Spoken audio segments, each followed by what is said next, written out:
was really ill prepared for failure. Like I just wasn't emotionally prepared for what it means to be a Latina, to be like a Black immigrant in this country. Like it's just not going to happen as easily. What's good? I'm Nikisha Elise Williams, and this is Black and Published, bringing you the journeys of writers, poets, playwrights, and storytellers of all kinds. Today's guest is Cleyvis Natera, author of the novel Neruda on the Park, a wild story of a Dominican family pushed to the edges of their mental and emotional limits, one that took Cleyvis 15 years to write. I had to really have this reckoning with myself where it was like, well, even if the book doesn't sell, I'm going to be writing and writing makes me really happy. And I'm going to find a way to keep writing, even if I'm never holding a book in my hand. Going through elite programs, including earning an MFA in creative writing from NYU, Cleyvis readily admits that during the valleys of her career, she approached the page with rage.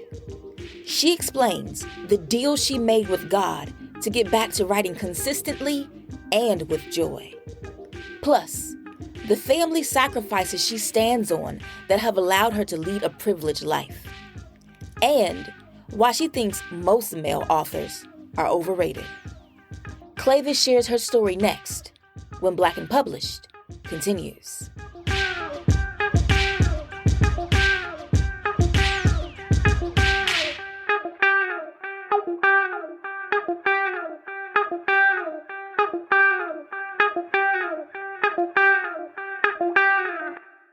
We're good. Okay. All right, so my first question is, when did you know that you were a writer? It took a while for me to figure out that I was a writer. I mean, I always loved telling stories. And especially, as a kid, I loved making people laugh. And it took a long time for me to realize that I wanted to be a writer. And I think the first sign for me was falling in love with books. I fell in love with books when I was in middle school here in New York City. And there was a point at which in high school, I remember thinking this is the most beautiful transportative experience. And, I was growing up in a really, really rough environment. There was a lot of violence in my house. And, books for me were always the escape. But somewhere around, I would say, 17, 18 years old, I was like, I want to do this for real. So I took my first creative writing class when I was a freshman at Skidmore. Okay. But I also noticed you say in the book that you worked in finance for 20 years. So let's talk about always wanting to do this thing, but not doing it until later. Well, for some of us, the truth is that pursuing a creative career is really difficult. I mean, I grew up in a family where there just wasn't a lot of money. And I didn't have, the netting that a lot of my peers had coming out of college to attempt to pursue careers in the arts. So I just knew that it was just going to take longer for me. So when I graduated college, I, started putting together my application for MFA programs. I got into NYU. And at that point, I was already working full time in an insurance company. I knew that it didn't make a lot of sense for me to go into graduate school and get into a lot of debt. So my employer at the time was like, well, we'll give you tuition reimbursement. And NYU had offered me 50% scholarship. So that would have been a free master's degree. And then they also offered me study days and flexibility. So then it was the best of both worlds, even though it meant that, I was working a full-time job as I went to graduate school. In being so supported to pursue the arts, was it then that you made a commitment that you were going to write something and put it out in the world? Because I know you mentioned that Neruda on the Park is a 15-year journey for you. Yeah. I mean, the way that it worked is that I started writing Neruda on the Park at the heels of a failed book. And so, my thesis book that I wrote at NYU, I got an agent right out of, my program. And she was very enthusiastic that we would be able to sell it. So, we started working on it. She ended up leaving the publishing industry altogether. She actually ghosted me. And because I was so young, I was only 24, I just let like 7 months go. And I was like, oh, I guess I haven't heard from her. Wonder what happened to her. And then she came back to me and apologized. But, at the time I was young. So I didn't even think to go to other members of that agency to be like, oh, so-and-so left and I was her client.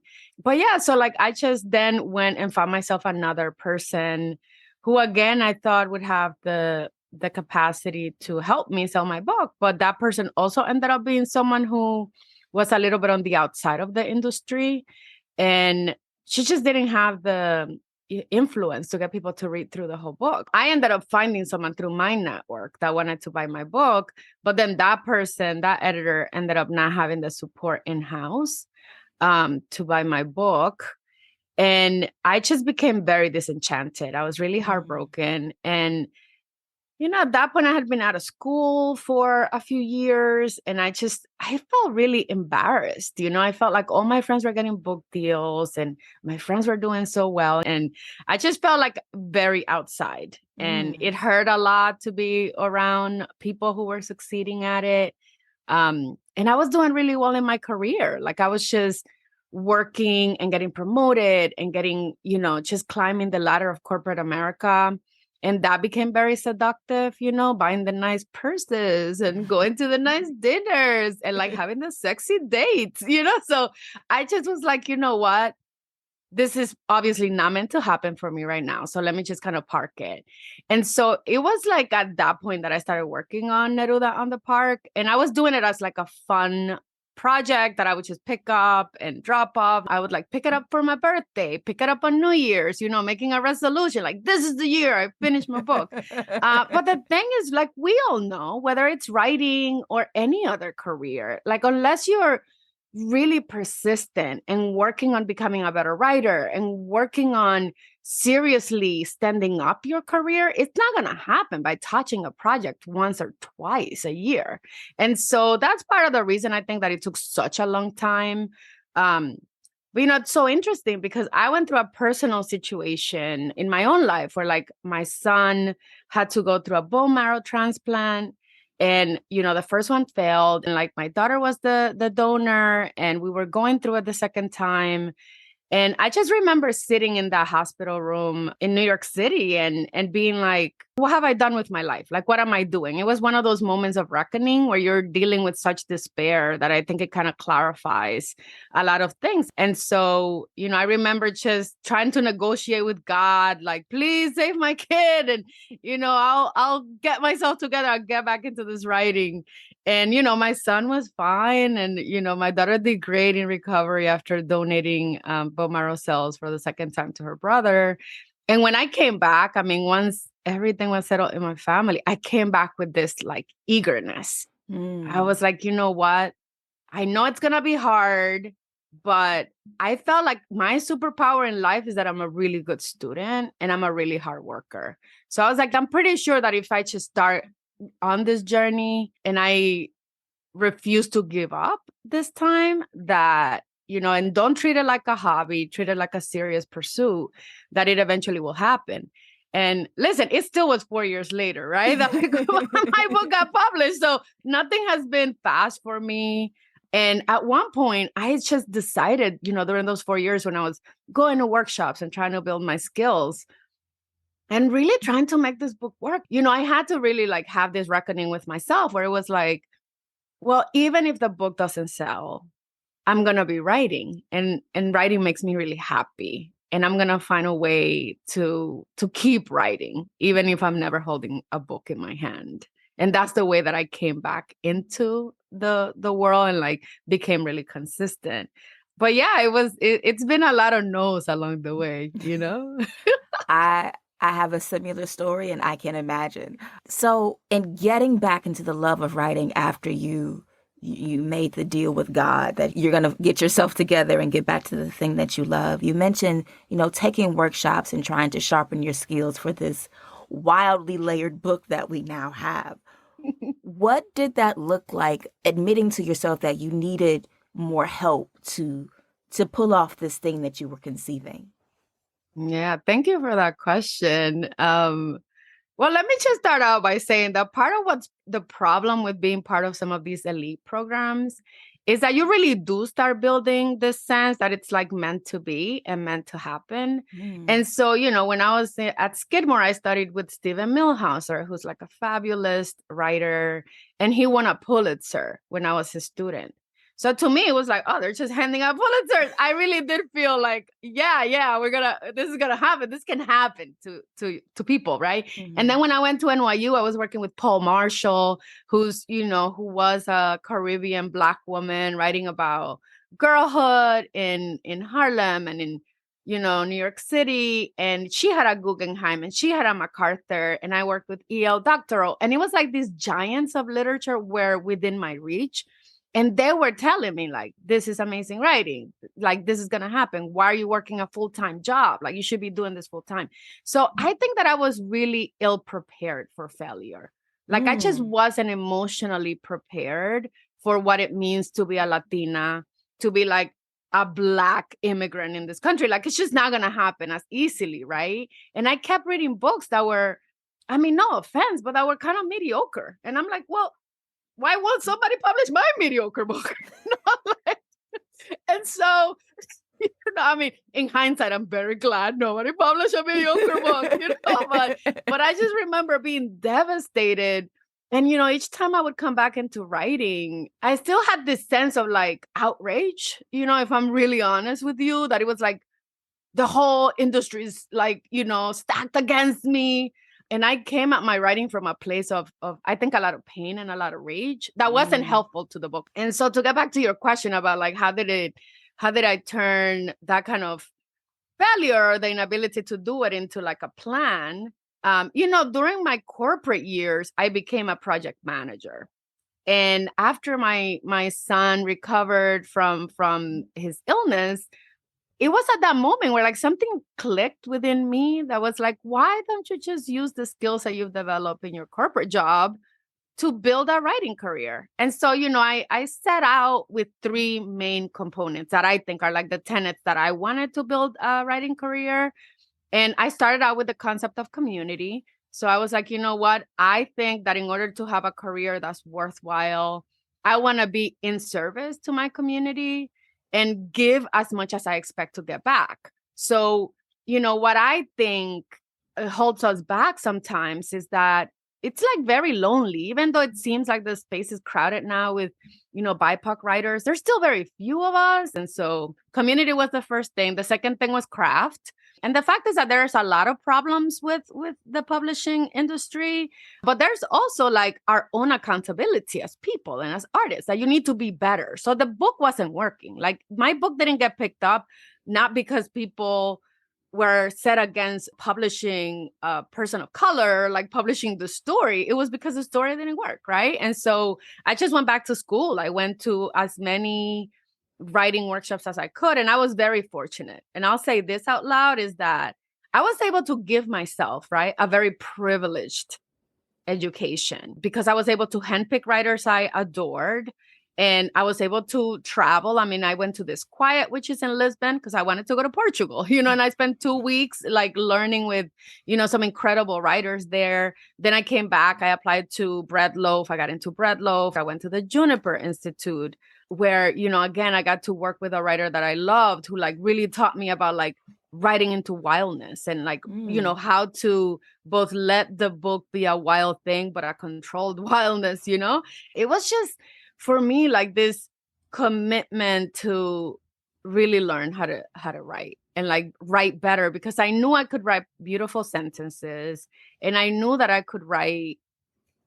Like, I know how to write, but writing a book is different than writing. You know what I mean? Like being able to pull off an entire story, it's a very different skill set. And so it was probably 2 years after intensively taking workshops that I was able to write a book that I could get an agent for. And then the last part was like the business aspect of it, which I think a lot of times we just as writers are very much like, it's so dirty to think about business. I'd rather not know. And it's like, no, like we need to know what the hell's going on. We need to like think strategically about our careers. And that was something that for me, I knew because I had been really strategic in navigating my career in corporate America, that I was like, there's a way to do this. There's a way to build a network. There's a way to invest in friendships and not like take, but like who are the people that you can help lift up and that will help you get lifted, right? And so those were like the three tenets. It was community, craft, and then this kind of strategic part of the business aspect. And I'm still working on it. Okay. That's a lot. It is a lot, but I want to talk about the last point that you were talking about, the business of it and the business of publishing, and what you were saying before about even though there are problems within the industry, it was still something that you wanted to be a part of. So once you took that time to take workshops and further develop your craft and then write the novel and land the agent, what has the journey been like since that point? Oh my God, this is such a joyful part. I mean, the first thing is that nobody understands the joy of holding your book as a book. I mean, in my mind, I was like, oh yeah, it's going to be great. It's going to be like holding and I love my two babies, but this feeling is so much better because it was like 20 years in the making. You know what I mean? It's like, it does not compare. I'm like, my kids can be mad at me when they get older if they ever find this conversation. It's the first time I've said it out loud, but it's like, it is an absolute joy. I quit my corporate job before I sold this book. I just remember I had an agent, but the book wasn't ready. Like we were going through revisions and then the pandemic happened and all of a sudden my kids are home full time. And, the teachers were a godsend, but we didn't have the infrastructure with Zooms and different things to do it. So it was very scattered and difficult. And my job was just as demanding as ever. And I just remember like, I was just like in a very precarious situation emotionally. I mean, I was getting up at 4 or 5 o'clock in the morning to write and edit this book. And I felt it. Like, I felt like I'm so close. And I felt like it was just about to slip away from me one more time. And so I just had like this chat with my husband and I was like, I need to quit this job. Like, I just can't do it, And again, my husband and I were very in sync about like whatever sacrifices we had to do to our lifestyle in order to make this transition. And so when I quit my job in August of 2020, I still hadn't sold this book. And I remember being like, oh my God, what have I done? I mean, I grew up with very little money. And, here I am giving up a job where I was making like 6 figures. I had like a ridiculous bonus. I had stock options. I mean, it was just like, oh my goodness, what have I done? And thinking about my children and their legacy. And so I think I just also came back into the revision process with more urgency. Then my agent read it and he thought it was ready to go. But yeah, we took the book to market and we sold the book within 2 weeks. And then you wait a year and a half for the book to be a book, right? I mean, it's just like such a long process. That when this book landed in my hands, I posted a little video on Instagram of like the ARCs when they came, because I thought I was going to be tough. I was like, I am not crying. Okay. And then I held it and I was like, oh my goodness, like it's a book. And I had that same rush of emotion when the hardcover arrived because it's so beautiful and solid. And I knew everything I had to go through for the book. Like I cried, I laughed writing this book. I had my heart broken, And so it's like a whole life in it. And so it's a very joyful place to be with the book. Oh, that makes me so happy. So can we do a reading? You have it nearby and read a little something from it. And then I get to ask you all of my questions because they're fresh. Black and Published family, it's time for the reading. Neruda on the Park is about a family under crisis. And that's a direct quote from Cleyvis. When gentrification arrives in the fictional New York City neighborhood of Northern Park, Luz Guerrero, an Ivy League-educated lawyer, takes it as an inevitability. But her mother, Eusebia, decides to resist and puts a plan in place to bring the high-rise luxury construction to an end. Here's Cleyvis. All right, so I will read this part that I like to read out loud because I think it gives people a really good sense of the stakes from chapter 4.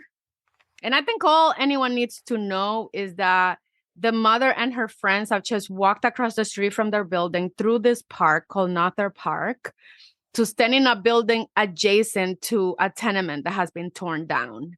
And they're looking down into this tenement.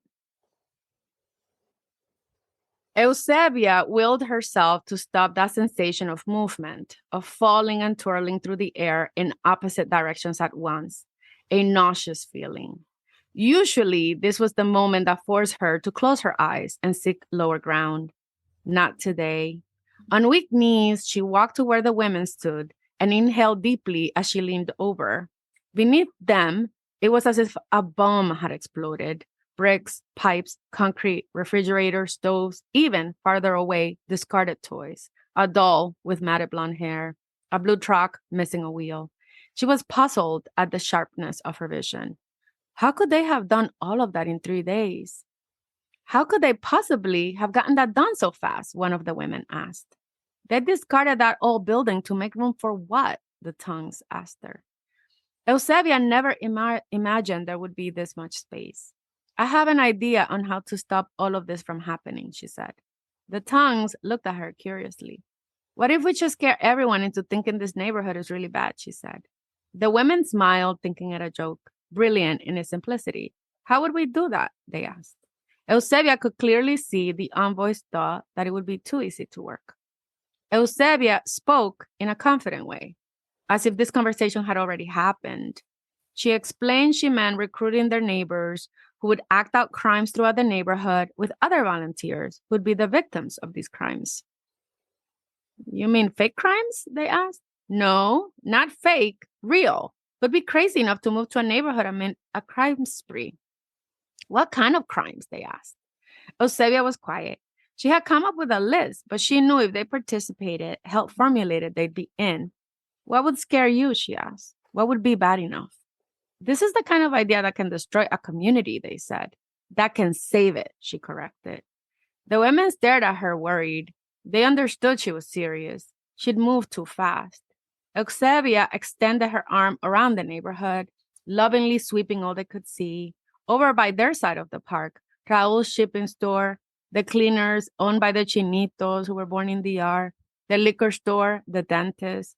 She wrapped her arm around herself, signaling what they couldn't see. The smell of water boiling for root vegetables, of meat sizzling in pans, laundry being folded, children being kissed, phone calls back home to people who needed help, who would be lost without the support of those who had traveled here. We can just come up with a list of things people are scared of, she said. The women exchanged looks. They spoke to each other with the simple speed of a blink. But now Eusebia was in on it, an eavesdropper. Questions floated among all 4 of them. Could it work? Was it worth trying? What else as an alternative? It was true. Fear would work. Fear always worked. She turned her body away from them to the park. Her phone vibrated in her pocket. Luz or Vladimir must be worried, but she'd care for them later. Now she turned her attention to the destruction beneath them. It tugged at something in the women, but Eusebia was the only one who called out the dead boy's name. She had a strange feeling of being anchored to the tarmac on the floor for a while. It made sense when the blinding sky turned into a black sky and the sun was replaced by a yellow pockmarked moon. There was complete stillness and silence in the work site. The men had gone for the day. If we don't stop it, Eusebia said, it will not be stopped. This is the kind of idea that might destroy, they said again.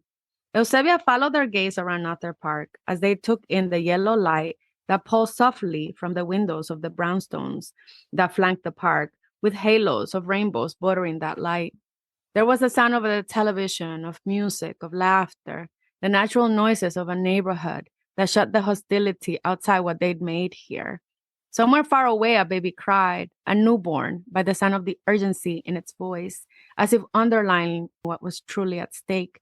It wasn't just about them. And so, impossibly, the tongues agreed to go along. Okay. So you mentioned earlier that, you had this wild concept for a book and that you took workshops where they encourage you to let the wildness go, but also to try to control it. Mm-hmm. When you first conceived this novel, did it have as many layers as it does now that when we read it? Because you touch so many things, and to sum it up as a family in crisis is a very nice bow, but there's so much more in there. No, not at all. I mean, this book started out honestly as like a very different concept. I mean, the idea of the book was the same, where you have like this young woman who comes back home and from college, and she's graduated from law school, and she has this fabulous job, and she feels very isolated from her community, even though she's still very much a part of it. So the very first iteration of this book was like a first person narrative about Luz, going a little crazy in the city with a lot of dates and a lot of sex and like trying to find herself. It was like a coming of age story. And then in the background, like there are all these crimes that are happening in the community, and the gentrification was happening. But it was very difficult to pull that off because Luz didn't have any idea that, her mother was involved in this crime spree. And so, that version of it, even though I worked on it for a couple of years, that version of it didn't work. So eventually I realized, oh, this is a book about a community. So it should be told from like a community point of view. And in that version of the book, there was a lot more of the history of the community and how much activism had happened in the past. And then there was like this thing I did in the middle of the book, which was like the tongues, these three women who are like chismosas and are like these gossip queens. They were more mythical in that version. Like they had the ability to kind of go in and out of people's thoughts. And so they were roving through characters, and everyone that was involved in the crime spree got their own chapter. So that, again, like the next version of it got collapsed, and a lot of those didn't carry forward.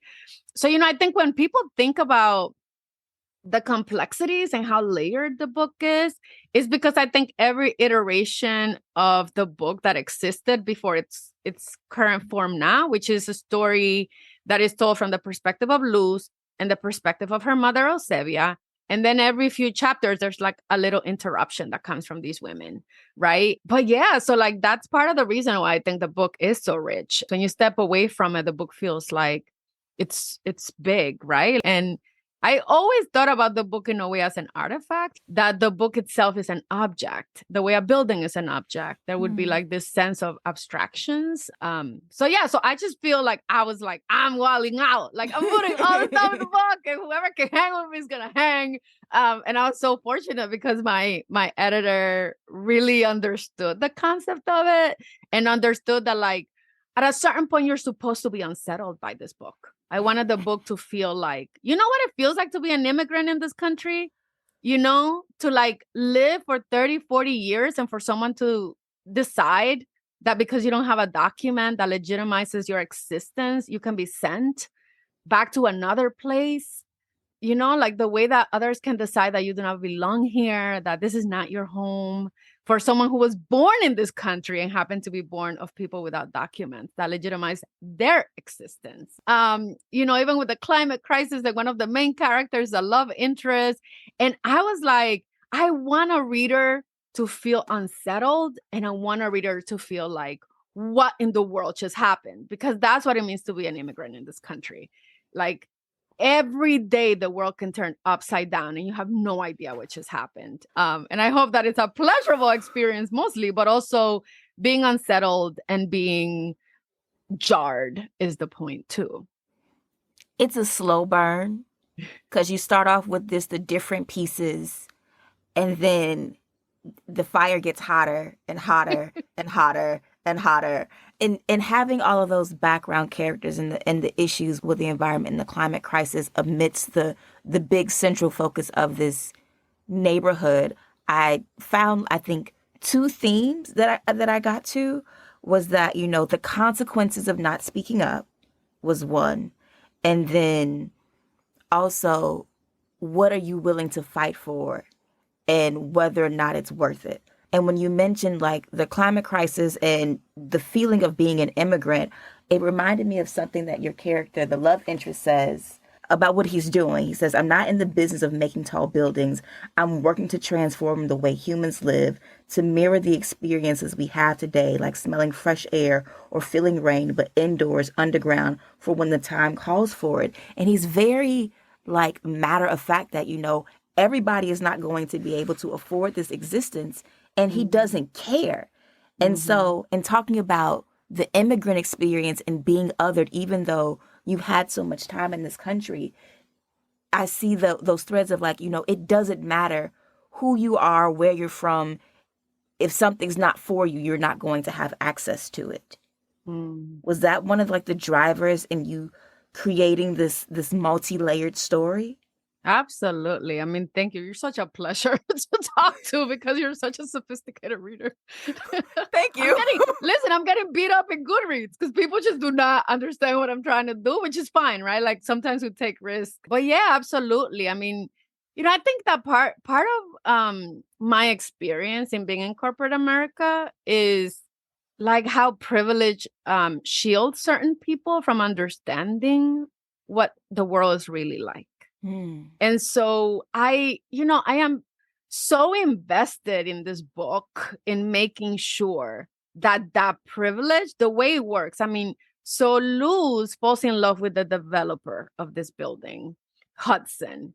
And Hudson it's like a lovely person. You know what I mean? Like he cares deeply about Luz. He's very attractive.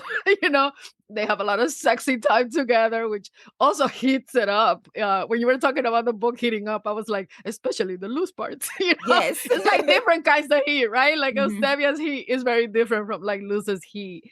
And, it was really important to me to think about the ways in which, when we talk about coming of age and finding our purpose in life, very often those are thought to be like higher class or privileged kind of mindsets, right? Like who gets the right or the privilege to pursue their true calling in life, or who is under pressure to just survive?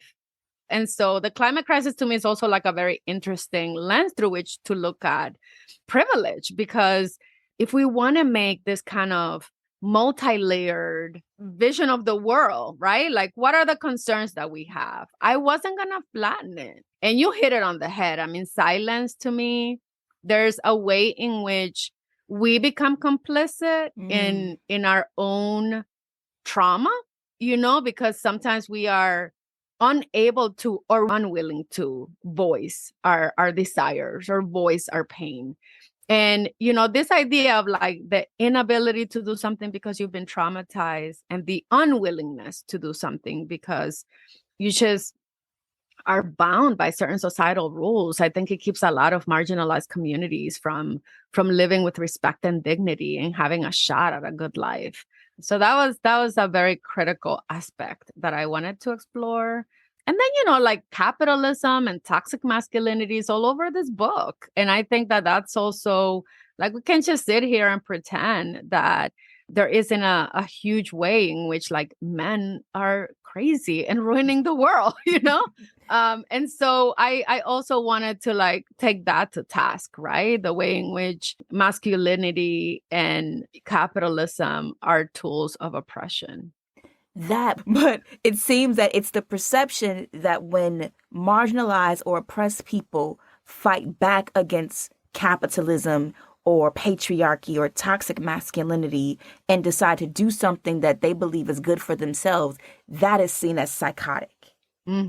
Yes, absolutely. Absolutely. I mean, for me, it was so important that Eusebia's behavior be fueled by rage. And I think that, as women, we are immediately thought of as psychotic, right? Like the minute that a woman, rightfully exercises the right to anger, we are immediately thought of as not being logical and as not being intelligent and as not being capable.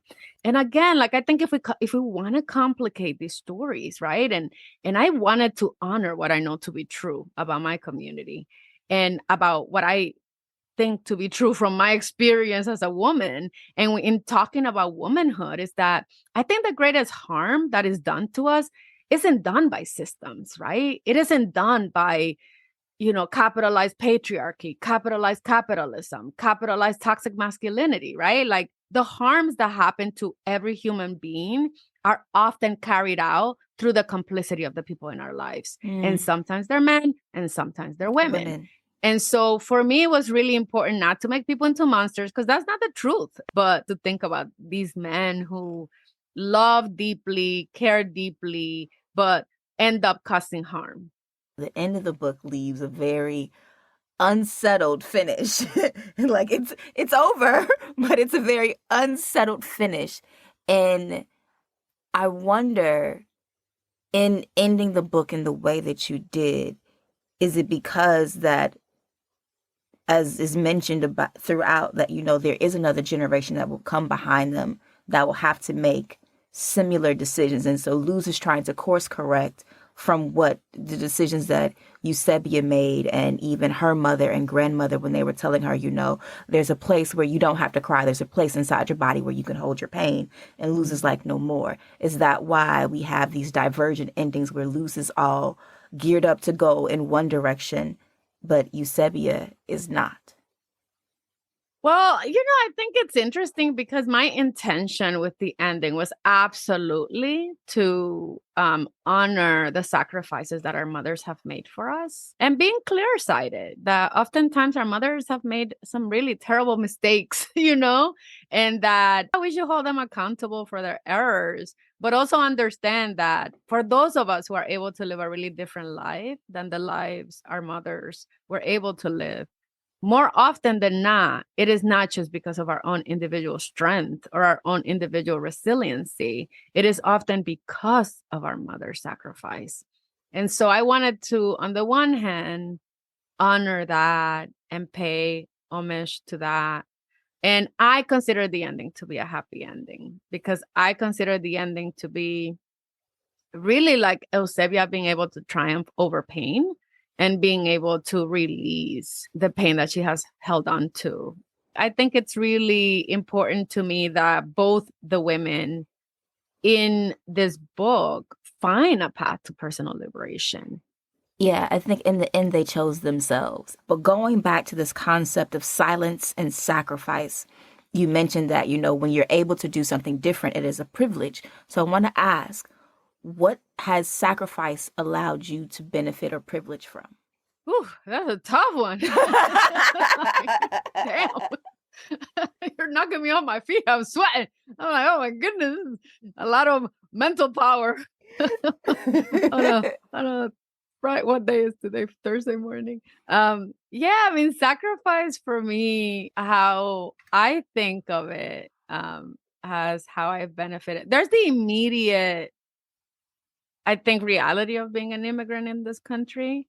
And I think a lot of times about my mother making this bold decision to come to a country where she didn't speak the language, and she was working 24 hours a day as a home attendant, after working in a factory for 14-hour days, and all of that just to bring us. And so, for me, there's a very, very clear and linear way in which I see the physical deterioration of my mother's body. Because eventually, through her work of caring for the elderly, my mother suffered a great injury to her spinal cord that to this day causes her great deals of pain. And so it's a very concrete way in which I see my mother's sacrifice and her hard work as a worker here in this country translating to me being able to live this life where I use my hands, I get to sit down every day. What I'll say though, that it's also very complicated, on the other hand, by my own sense of obligation. So when I think about, the path that I could have taken, some of it was I didn't know when I was in my 20s that there were fellowships and residencies and ways in which you could make a life as a writer that would look very different from this concept of success we have in this country, of material success. So maybe I wouldn't have all the wonderful, nice things I was able to accumulate, right? But I probably would have been closer to like a happier life. And so, I don't regret anything I've done because, being able to help my mom and being financially stable, where, in my family, there's a lot of people that can't say that. It feels like this privilege, but also within my own life, I feel like the sacrifices I made to have success cost me in terms of like the years it took me to actually make it as a writer. And I still see that as a privilege. You know what I mean? It's like, I still see all these years that I spent in corporate America where I learned to have all these skills. I mean, I have certifications that at any moment, if things go left, I have the right and the ability to write my life.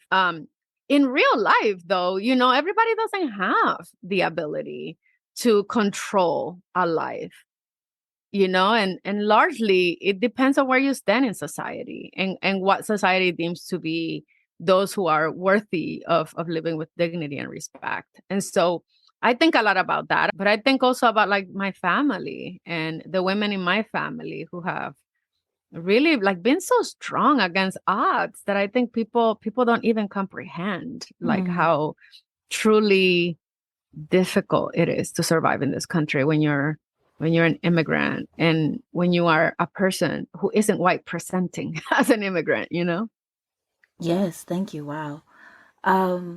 So then I want to switch to a speed round and a little game before I let you go for the morning. So what is your favorite book? Of all time is The Bluest Eye by Toni Morrison. Who is your favorite author? I think it's probably a tie between Toni Morrison, Julia Alvarez, and Gabriel Garcia Marquez. What is something that you miss the most from the Dominican Republic?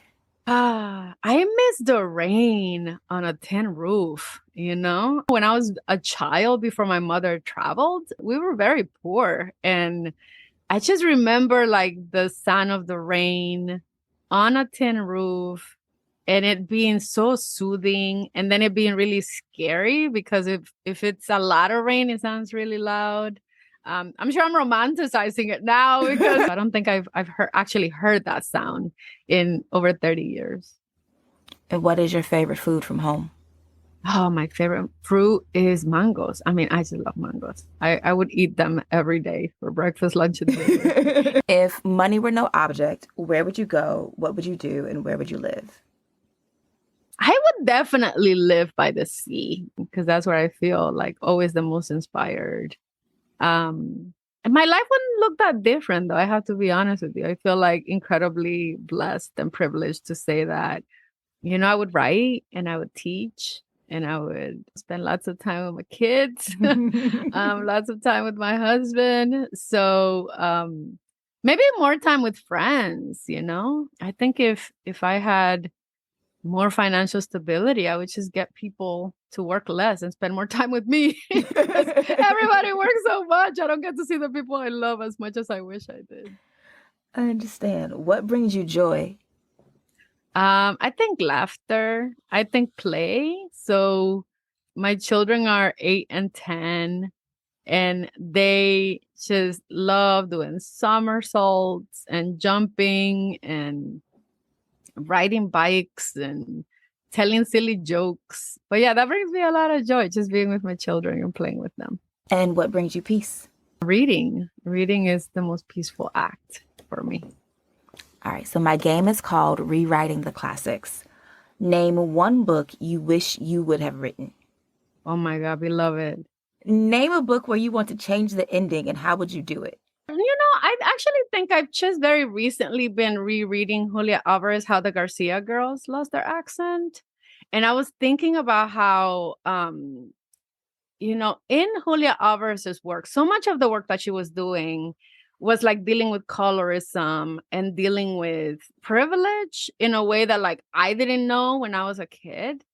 I remember thinking when I was growing up, like I wanted to change some of her endings. And like now as I read them and as I think about even parts of books where I feel like they haven't aged well, right? Like we can see some like problematic tendencies that writers have in the way they're presenting Black people or the way they're dealing with issues of colorism or sexism.